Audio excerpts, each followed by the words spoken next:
இந்த pregnancy glow வரும்னு சொல்லி நிறைய பேர் சொல்லி கேள்விப்பட்டிருக்கேன்.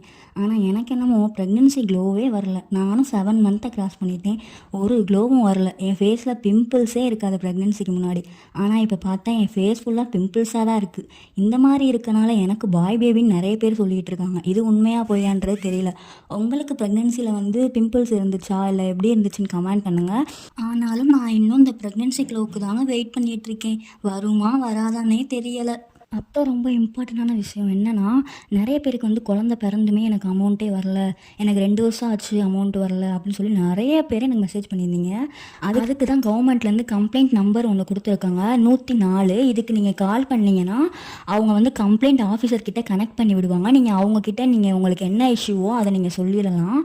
அப்படி இல்லைனா உங்கள் ஏரியா நர்ஸுக்கிட்டே கேட்டு பாருங்கள். அவங்க ரெஸ்பான்ஸ் பண்ணலைன்னா இந்த நம்பருக்கு கால் பண்ணி கேட்டு பாருங்கள். கண்டிப்பாக ரெஸ்பான்ஸ் பண்ணுவாங்க. அதே மாதிரி உங்களுக்கு ப்ரெக்னென்சியில் ஏதாவது டவுட் அப்படின்னா கூட இவங்க டாக்டர்கிட்ட கனெக்ட் பண்ணி விடுவாங்க. ஸோ இந்த நம்பருக்கு கால் பண்ணி நீங்கள் எதுனாலுமே கேட்டுக்கலாம். யாருமே நீங்கள் அமௌண்ட் வரவே மாட்டேங்குது அப்படின்னு ட்ரை பண்ணாமல் விட்டுறாதீங்க. நீங்கள் ப்ராப்பராக எல்லாமே நீங்கள் சப்மிட் பண்ணி அவங்க சொன்ன மாதிரி எல்லா ப்ரொசீஜருமே ஃபாலோ பண்ணி கவர்மெண்ட் செக்கப்லேருந்து எல்லாமே பண்ணிங்கன்னா உங்களுக்கு கண்டிப்பாக அமௌண்ட் ஏறும். ஸோ நீங்கள் இந்த நம்பருக்கு கால் பண்ணி என்ன ஸ்டேட்மெண்ட்டுன்றதை நீங்கள் கேட்டு பாருங்கள். நெக்ஸ்ட் வீடியோவில் இன்னொரு டிப்ஸோடு உங்களை மீட் பண்ணுறேன். நம்ம நாளைக்கு vlogல பார்க்கலாம். அதுக்கு பேஜை ஃபாலோ பண்ணிக்கோங்க அண்ட் சப்ஸ்கிரைப் பண்ணிக்கோங்க. லைக் அண்ட் ஷேர் பண்ணிக்கோங்க. பாய்.